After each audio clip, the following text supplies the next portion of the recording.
Maka orang-orang yang taat akan mau mengeluarkan uang di jalan Allah. Sekali lagi, hanya orang taat yang mau untuk mengeluarkan uang di jalan Allah.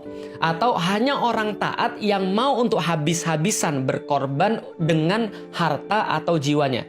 Pertanyaan sekarang adalah, kalau seandainya Rasulullah begitu mudah memotivasi para sahabat ketika perang Tabuk, ketika perang Badar, ketika perang apapun dan segala macam, dalam kondisi negara pada saat itu yang Rasulullah pimpin, waktu itu memang tidak punya uang cash, maka kemudian Rasul meminta semuanya berebut ngasih hartanya mereka. Kenapa? Karena Rasulullah memastikan bahwa negara itu, bahwa kehidupan itu, bahwa masyarakat itu, bahwa yang mereka perjuangkan itu semua untuk meraih ridho Allah Subhanahu wa Ta'ala. Lah sekarang mohon maaf, kalau seandainya sekarang kita lihat yang menghina Islam didiemin, yang menistakan Islam kemudian nggak pernah ditangkep, orang-orang Islam malah dibully terus, tiba-tiba ada tokoh-tokoh Muslim yang tiba-tiba ditangkap tanpa kejelasan apa masalahnya gitu ya. Lalu kemudian ada banyak kezoliman-kezoliman yang nggak bisa disebutkan satu persatu. Semua itu terjadi tiba-tiba ngomong tentang wakaf uang. Tiba-tiba ngomong tentang syariat Islam. Tiba-tiba ngomong bahwa sedekah itu merupakan syariat Islam. Ada yang miss di sini. Kamu nggak menanamkan akidahnya, kamu nggak menjelaskan, kamu nggak buat orang trust dengan bahwa ini adalah bagian daripada kerjaan yang Islami, tapi tiba-tiba kamu pakai dalil yang Islami. Itu sama aja kayak gini. Ada seorang bapak, dia nggak ngasih, ada seorang suami, dia nggak ngasih nafkah pada istrinya, pulang marah-marah, mabuk-mabukan, lalu kemudian dia cari hartanya haram semuanya, lalu kemudian dia maki-maki istrinya, lalu kemudian dia protes dengan istrinya, tiba-tiba dia bilang, saya itu mau poligami, nikah lagi karena itu syariat Islam.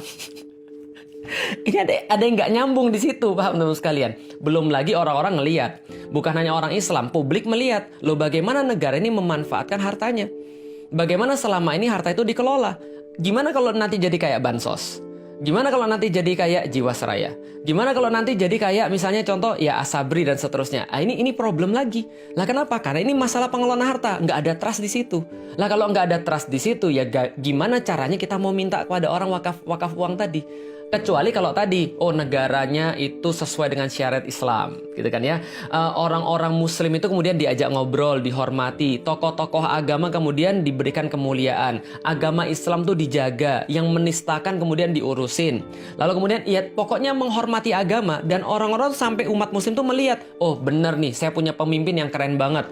Membebaskan Hagia Sophia misalnya kayak gitu kira-kira ya.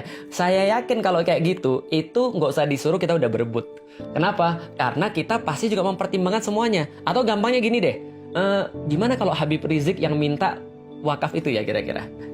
Nah, nanti komen ya, kalau Habib Rizik yang minta wakaf itu kira-kira antum mau atau enggak? Kira-kira kalau misalnya sekelas misalnya contoh, ulama-ulama yang diakui di Indonesia, yang ulama-ulama yang jelas pembelanya terhadap Islam, yang minta uang wakaf itu, insya Allah saya yakin berbondong-bondong orang yang mau ngasih wakaf itu. Kenapa? Karena dia yakin bahwa gua ngasih ini adalah bagian daripada ibadah. Ketika gua ngasih ini adalah bagian daripada pemulihan terhadap agama. Karena itulah teman-teman sekalian yang perlu kita lihat, jangan cuma kemudian wakafnya doang yang mau, uangnya doang yang mau, tapi kaum muslimin dibully, dipojokkan, radikal. Kalau bahas tentang radikal, ya itu pasti bahasnya tentang Islam. Nggak ada cerita-cerita kemudian bahasa radikal, bahasa yang bukan Islam gitu loh maksudnya. Dikatain radikal lah, anti Pancasila lah. Tapi tiba-tiba kemudian ketika melihat potensi dana, tiba-tiba langsung, oh ini kayaknya perlu diwakafin nih. Sampai kemarin ada meme yang agak lucu. Kalau seandainya ini mau minta wakaf uang, kalau kemarin kan katanya FPI sama HTI kan dibubarin tuh. Nah kalau itu kan nggak boleh lagi untuk ikut pemilu tuh. Kalau ikut wakaf uang boleh nggak? Jadi misalnya ada yang bikin meme kayak gitu. Ini kan kenapa? Distrust. Orang nggak percaya lagi dengan keadaan yang sekarang.